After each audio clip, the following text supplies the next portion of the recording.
A paz do Senhor, querido aluno da Escola Bíblica Dominical. Eu sou o evangelista Janderson Nascimento, estou segundo vice-presidente da Assembleia de Deus aqui em Vitória da Conquista, uma igreja que é pastoreada pelo pastor Davi Oliveira Boa Sorte. Pessoal, hoje nós chegamos na lição de número 12 aqui da classe dos adultos, onde nós vamos compreender sobre a importância da vigilância. Nesse primeiro trimestre da CPAD, onde nós estamos analisando muito bem sobre batalha espiritual. Eu acredito que Deus em Cristo tem uma palavra toda especial para você. Nós vamos compreender aí sobre a importância de vigiar, sobre a importância de cuidar e sobre a importância de guardar. É claro que eu quero lembrar você que eu estou comentando as lições de adultos, jovens e juvenis. Então vamos que vamos? Vamos estudar juntos a palavra de Deus.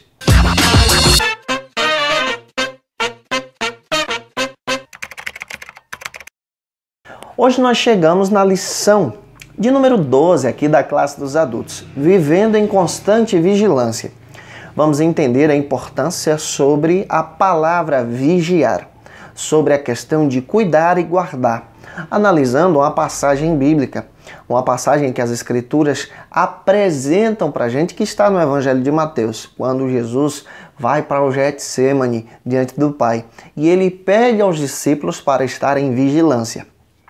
Vamos analisar isso à luz da palavra de Deus, à luz das Escrituras, compreendendo sobre esse termo de vigiar no Novo Testamento. O que a Bíblia diz e como nós podemos aplicar isso em sala de aula, entendendo sobre esse tema de batalha espiritual. Você que está chegando hoje aqui pela primeira vez, aproveita, se inscreve no nosso canal, passe a ser um dos nossos alunos, eu vou ter o prazer de te receber por aqui. Aproveita também. Deixa aí o likezinho, o seu joinha, porque com isso você acaba ajudando a gente a compartilhar ainda mais a palavra de Deus. Deixa aí também o seu comentário. Quero agradecer você que sempre está por aqui deixando o seu comentário. Eu fico muito feliz em conhecer você, saber de onde você está assistindo esse vídeo. Coloca aí, gente, faz como essa galera que está colocando aí, que Deus abençoe vocês em nome do Senhor Jesus. Chegamos hoje na lição de número 12. É muito importante a gente ter em mente algumas dicas que eu sempre passo para você aqui.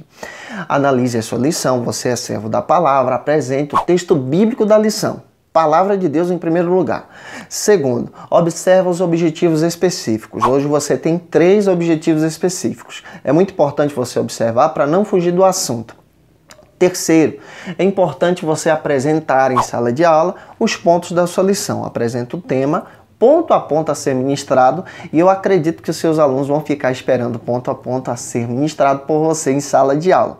Então vamos que vamos? Vamos analisar as Escrituras? O primeiro ponto da nossa lição vai tratar sobre o seguinte argumento: o significado de vigilância. Vamos analisar esse significado à luz de 3 subtópicos, descrevendo aí a questão da tradução da própria palavra para podermos apresentar de forma clara para os nossos alunos sobre essa questão de vigiar, sobre essa questão de cuidar, sobre a vigilância que as Escrituras nos apresentam. O primeiro subtópico vai tratar sobre o seguinte argumento: vigiar, estar alerta. A palavra vigiar, ela vem do grego gregório, que traz essa ideia de vigiar e estar alerta. Estar alerta sobre os perigos, estar alerta tendo essa visão geral de um panorama do que está acontecendo ao seu redor. Essa é a primeira ideia da palavra vigiar. E é interessante que estar alerta, nesse sentido de observar a palavra vigiar, nós analisamos no Novo Testamento que esse termo, para o Gregório, aparece 22 vezes no sentido da doutrina escatológica, trazendo esse entendimento para a igreja, que a igreja precisa estar em vigilância, que o cristão precisa vigiar, porque a qualquer momento o noivo vem buscar a sua igreja, vem arrebatar os salvos. Você pode até mesmo ler o texto de Mateus, capítulo 24, versículo 42 e 43 com seus alunos, para descrever essa ideia escatológica sobre a palavra vigiar, de estar alerta, aguardando, por exemplo, a vinda do noivo. Agora, quando analisamos, por exemplo, o texto de Mateus, capítulo 26, versículo 38, quando Cristo está no Getsêmani e convoca os seus discípulos para estarem alerta, no sentido de vigiar, ele está convocando os seus discípulos para aquele momento, para permanecerem com Ele em oração, buscando a presença do Senhor. No primeiro sentido, quando analisamos a palavra, nós entendemos que ela traz essa ideia de estar alerta a respeito da vinda do noivo, a respeito do sentido da doutrina escatológica. Mas como nós estamos analisando o texto de Mateus capítulo 26, especialmente o versículo 38, a palavra Gregório ela é traduzida para trazer essa ideia que Jesus chama os seus discípulos para perto, para que eles possam estar em alerta, mas no sentido de permanecerem em oração. É claro que a gente precisa compreender esse argumento para poder estar apresentando as escrituras para os nossos alunos. Em uma certa hora você entende que a palavra vigiar, ela traz essa ideia de permanecer vigilante com o Senhor. Quando Cristo chama os seus discípulos para perto, ele também chama para vigiar, mas no sentido de buscar a Deus em oração, permanecerem atentos, porque a batalha espiritual é verdadeira e ela é constante. Daí então nós podemos aplicar em sala de aula, que a própria palavra ela traz essa ideia de permanecermos fiéis a Deus, aguardando a vinda, e como Cristo convoca os seus discípulos para a oração, a mesma palavra também traz essa ideia de permanecermos fiéis a Deus, vigilantes em oração, buscando a presença de Deus, como Cristo convocou os seus discípulos para a oração. O segundo subtópico trata sobre vigiar, guardar e cuidar. Agora nós estamos analisando outro verbo grego, da mesma raiz, que traz outra ideia no Novo Testamento, de apresentar a importância de cuidar e guardar. Essas palavras também estão presentes nas Escrituras, retiradas dessa ideia de vigilância. É claro que vamos entender isso à luz da Bíblia. Como a Bíblia trabalha isso, sobre essa ideia de cuidar e guardar? Qual é o sentido que ela traz aqui no mesmo pensamento de vigilância? O verbo grego agripneo, ele traz essa ideia de cuidar e guardar. Ele aparece 4 vezes no Novo Testamento. E aparecendo no Novo Testamento, ele demonstra essa ideia que o cristão, que a igreja precisa cuidar e guardar. Cuidar da fé, guardar a fé, por exemplo. É uma ideia de vigilância, proteção sobre algo sagrado, sobre algo importante. Efésios capítulo 6, versículo 18, por exemplo, esse verbo é citado por Paulo na carta que ele escreve para a igreja de Éfeso, trazendo essa ideia que o cristão precisa guardar, cuidar, proteger a sua vida espiritual com orações e súplicas. Essa ideia de proteção, essa ideia de guardar algo, essa ideia de permanecer vigilante em oração. Hebreus capítulo 13, versículo 17, o próprio texto diz que traz essa ideia para o mesmo verbo onde a escritura é apresentada, descrevendo para a gente essa ideia que a igreja precisa cuidar dos seus pastores, velar e orar por seus pastores. Por quê? Quando o escritor da Epístola aos Hebreus escreve, a igreja está passando por perseguição. Os pastores da igreja, por exemplo, estão morrendo. E aqui o escritor da Epístola, ele descreve essa atenção voltada para a igreja, utilizando esse mesmo verbo no sentido de vigilância, para poder orientar os irmãos a permanecerem vigilantes, no sentido de cuidar e guardar algo sagrado, cuidar e guardar da sua liderança, cuidar e guardar da oração, cuidar e guardar a fé. Explique isso em sala de aula. A primeira ideia, que nós já explicamos no primeiro subtópico, traz esse sentido de estar alerta. A segunda ideia, agora no segundo subtópico, descreve essa ideia de cuidar e guardar. Guardar a fé de forma vigilante, guardar a sua vida em orações e súplicas, para que o inimigo não invista pesado contra a sua família. Sabendo disso, avance para o terceiro subtópico, que vai tratar sobre o seguinte argumento, ainda analisando essa palavra vigilância. Vigiar é ser sóbrio. Esse é o terceiro subtópico. Outro verbo grego da própria palavra vigilância é o nepo, que significa literalmente ser sóbrio. Por que o apóstolo Paulo traz essa ideia de vigilância, na questão de sobriedade, na questão de ser fiel a Deus, na questão da ideia de consagrar a sua vida ao Senhor, de ter o seu pensamento, de ter a sua consciência voltada para Deus. Segundo Timóteo, capítulo 4, versículo 5, ele orienta o próprio Timóteo sobre essa sobriedade. Você percebe também que na mesma linha de pensamento, você encontra o apóstolo Pedro escrevendo na sua carta sobre esse sentido também. 1 de Pedro 1,13. A ideia que se traz aqui sobre sobriedade é a ideia de estar em consciência, vigiando, não se embriagando em seus pensamentos ou até mesmo na bebida alcoólica para poder perder o sentido. O primeiro ponto da sua lição traz essa ideia de estar vigilante, de guardar algo importante e de permanecer em consciência, sóbrio. Essa é a ideia do primeiro ponto. Sabendo disso, avance com seus alunos. Vá, por favor, para o segundo ponto da sua lição, que vai tratar sobre o seguinte argumento aqui em nome do Senhor Jesus em sala de aula. Jesus no Getsêmani. O segundo ponto analisa sobre essa passagem de Mateus capítulo 26 que está na nossa leitura bíblica em classe. Quando Jesus está no Getsêmani, Jesus está realizando uma grande obra. É a maior batalha de todos os tempos. Ele está guerreando por nós. Ele está lá literalmente em nosso lugar, clamando a Deus. Eu acredito que depois do Getsêmani, Cristo já sai vitorioso para a cruz. Quando você analisa as Escrituras, você percebe que Getsêmani, a palavra, é lugar de prensa de azeite.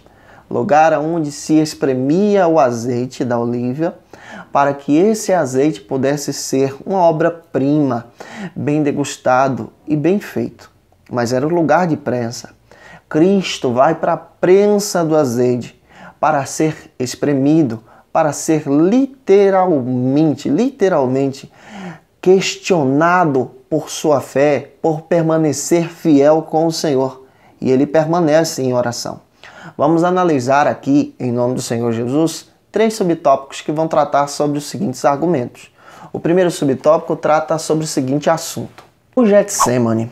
A Bíblia fala sobre o Getsêmani. Os evangelistas citam essa palavra em si, o local onde Cristo vai orar e buscar a presença de Deus antes de ir para o Calvário.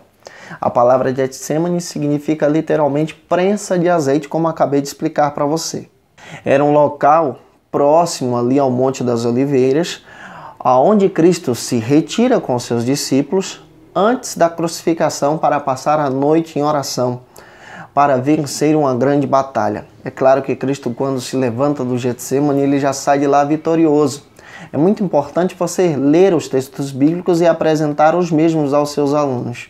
Lucas 22:39, leia ele em sala de aula com seus alunos. João 18, versículo 2, a Bíblia é importante ser apresentada. Cristo vai para o Getsêmani, para esse lugar de prensa de azeite, para poder vencer a maior batalha de todas.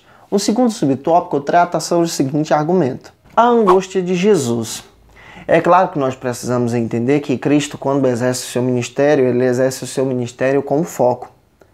Ele já entende em todo o seu ministério, e as Escrituras narram isso, que ele encarava a morte de forma serena.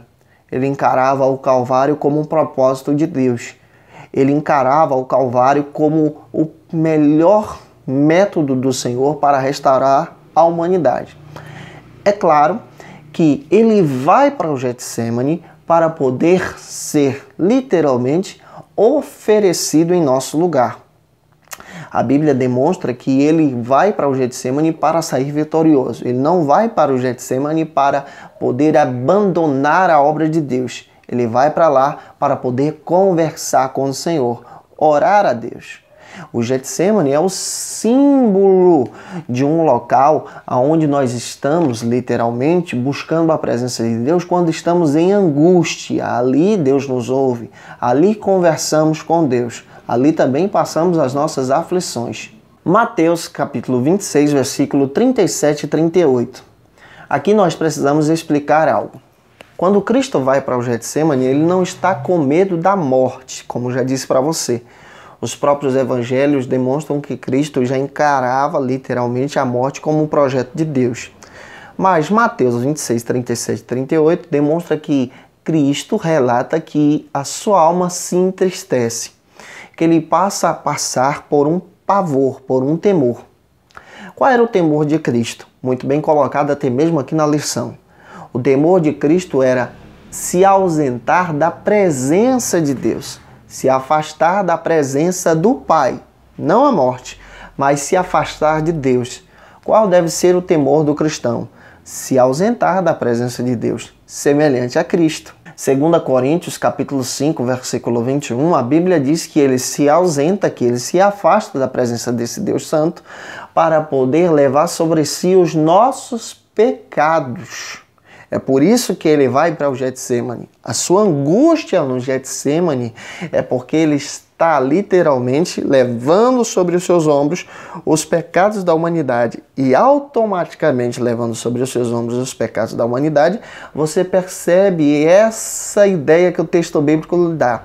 Que Cristo, ele tem esse pavor de se ausentar da presença de Deus. Mas João 12, 27, você lê o texto bíblico que ele tem consciência que isso era projeto de Deus, era planejamento dos céus, era plano da salvação. Cristo, ele toma sobre si os nossos pecados e quando ele se levanta do Getsemane, ele já se levanta vitorioso para vencer. Avance para o terceiro subtópico aqui do ponto número 2, que vai tratar sobre o seguinte argumento, analisando Cristo no Getsemane, o cálice. Mateus capítulo 26, versículo 39. Lê o versículo com seus alunos, onde Cristo pede para passar esse cálice. A ideia de cálice aqui é esse peso que Cristo recebe, dessa ausência de estar diante da presença de Deus. Salmos 11, 16 diz que essa ideia de passar esse cálice é aquele momento miserável, aquele momento de ser contaminado por causa do pecado, de levar sobre si o pecado. É claro que Cristo não se contamina com o pecado, ele é a pureza, mas ele leva esse peso sobre si e esse peso lhe causa essa ausência, esse afastamento da presença de Deus. Daí então Cristo pede para o Pai afastar deles esse peso, isso que ele está sentindo, essa ausência. Salmo 75, 8 descreve que naquele momento se levanta então a ira de Deus contra os pecados da humanidade. É esse peso que Cristo está falando, é essa ausência, é esse cálice que Cristo está pedindo para o Pai passar. Mateus 27, 46 descreve exatamente que esse cálice aqui é o cálice da ira de Deus, dessa ausência, dessa separação até a morte de cruz. É essa ausência, é essa separação que Cristo está temendo, que Cristo está temeroso, mas ele sabe do projeto, ele tem foco e ele vai até o fim no Calvário. Avance, querido irmão, para o terceiro e último ponto dessa lição, que vai tratar sobre o seguinte argumento: a exortação à vigilância. É claro que essa exortação à vigilância aqui no terceiro ponto vai ser dividida em 4 subtópicos. Cada subtópico nós vamos tentar descrever para você de uma forma prática que você possa utilizar em sala de aula. Essa exortação é a própria luz das Escrituras que nós estamos analisando aqui. O primeiro subtópico trata sobre o seguinte argumento: no contexto escatológico. O primeiro subtópico traz a ideia que a exortação à vigilância ela deve ser aplicada num contexto escatológico. A igreja precisa estar vigilante porque a vinda do Cordeiro está próxima. Essa é a ideia que nós precisamos descrever aqui, essa exortação de vigilância. Mateus 24, 36 é um texto bíblico que é importante ler em sala de aula. Marcos 13, 32 é muito importante analisar esse texto bíblico com seus alunos sobre essa exortação do salvo, do cristão, permanecer vigilante, aguardando a vinda do Senhor nessa ideia escatológica. Tanto Mateus capítulo 24 e Lucas 21, você vê vários ensinamentos de Cristo, chamando a atenção dos seus discípulos para permanecerem vigilantes, porque a vinda do Cordeiro, a vinda do Filho do Homem é próxima. Aqui traz a ideia que que a igreja está em batalha espiritual, mas estando em batalha espiritual, a igreja precisa permanecer vigilante, porque a qualquer momento o noivo vem. Isso é descrito tanto nos ensinos das parábolas, nos ensinos de Cristo, nos temas que Cristo aborda, de uma forma que ele ressalta que o cristão precisa permanecer em vigilância. O segundo subtópico aqui do ponto número 3 trata sobre o seguinte argumento: o cristão precisa permanecer em vigilância na vida cristã. Na vida cristã, você também precisa ser fiel a Deus, da intenção lá dos verbos que trabalhamos no primeiro ponto, ser vigilante, guardar a fé e permanecer literalmente fiel ao Senhor. 1 Coríntios 16, 13. Paulo escreve para a igreja sobre a importância de vigiar, de ser um testemunho, de guardar a sua fé, de exercer essa vigilância na vida cristã. O cristão é diferente dos demais. O cristão é alguém que veio para fazer a diferença. Essa é a ideia do texto bíblico. Apocalipse 9, 21 exorta o pensamento, exatamente aqui que estamos trabalhando, nos exorta, descrevendo que precisamos em todo tempo permanecer vigilantes, fiéis a Deus, não nos contaminando com a corrupção desse mundo, não nos contaminamos com a mentira dessa era. A vigilância ela é importante para o caminhar cristão, para a vida cristã, para o ministério que Deus nos concedeu. Avance para o terceiro subtópico, que vai tratar sobre o seguinte argumento aqui no terceiro ponto da sua lição. Mateus 26, 41. Vigiar e orar. Nós também precisamos vigiar guardando a nossa vida em oração. A oração está ligada com a vigilância. A oração é uma ferramenta para a vigilância. O cristão ora, ele vigia. Ele ora. Efésios 6,18 traz essa ideia de guardar a fé, guardar a sua vida em oração, guardar a sua vida em vigilância. Essa ideia é no sentido do texto bíblico. Apresente também as escrituras para os seus alunos, orientando sobre essa importância de permanecer fiéis, buscando ao Senhor em oração e consagração e santidade. E o quarto e último subtópico fala sobre o espírito e a carne, Mateus 26, 41. O texto bíblico diz que a carne está todo o tempo pronta e o espírito ele acaba se transformando em algo vulnerável quando nós não alimentamos a nossa vida espiritual. Mas a partir do momento em que alimentamos a nossa fé, vigiando, consagrando a nossa vida ao Senhor, permanecendo fiéis a Deus, nós entendemos esse chamado, entendemos essa vocação, entendemos esse ministério. Gente, eu espero que Deus em Cristo possa ter falado com você. O primeiro ponto da nossa lição traz essa divisão aí do texto bíblico, da palavra em si. O segundo analisa Cristo no Getsemane, quando Cristo pede ao Pai para passar dele esse cálice. E o terceiro aqui traz essa ideia do cristão permanecer fiel a Deus, servindo ao Senhor, aguardando a vinda, guardando a fé e orando. Descreva isso em sala de aula. Gente, eu espero que Deus em Cristo te abençoe. Já estou gravando as lições do segundo trimestre da CPAD, estou deixando disponível. Eu sempre gravo antes para você ter acesso quando você quiser. Gravo sempre também as lições de adultos, jovens e juvenis. Gente, um beijo no seu coração e até a próxima aula, se Deus quiser.